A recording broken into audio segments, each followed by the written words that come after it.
थोडा साबुदाणा उरलेला होता, तर मग चला म्हटलं आज काय माझ्या ओमला आणि मला साबुदाणा फार आवडतो म्हणून मी आज तोच साबुदाणा करून घेतलेला आहे. तर बाकीच्यांकडे उपवासाच्या साबुदाण्यामध्ये भरपूर काही गोष्टी टाकतात. कोणी इनो सोडा वापरतो, कोणी कोथिंबीर वगैरे असं वापरतात. पण म्हणजे काहीतरी नवीन पदार्थ बनवण्यासाठी पण मी साधं साबुदाणा खिचडी बनवलेली. तर जिऱ्याची फोडणी देऊन त्याच्यामध्ये बटाटे बारीक कापून धुवून शिजवायला घातलेले आहेत. आणि साबुदाण्याला पातेलीमध्येच मी लाल चटणी, मीठ आणि शेंगदाण्याचं कूट लावून ठेवून दिलेलं आहे. आता बटाटे शिजल्यानंतर त्याच्यामध्ये साबुदाणे परतून घेणार आहे. शिजवलेले बटाटे घालण्यापेक्षा बारीक चिरून घातलेले बटाटे आणि त्याची साबुदाणा परतला ना तर खूप चवीला छान लागतो.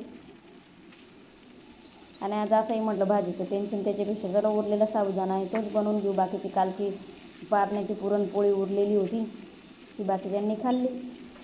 बटाटा चांगला शिजलेला आहे आणि आता त्याच्यामध्ये तो साबुदाणा लाल चटणी लावून केलेला साबुदाणा परतून घेणार आहे. त्याला ओमला हिरव्या मिरचीचा साबुदाणा आवडत नाही म्हणून मी लाल चटणी टाकलेली. त्याच्यामध्ये मीठ, लाल चटणी आणि शेंगदाण्याचं कूट घालून चांगलं मिक्स करून घेतलेलं आहे.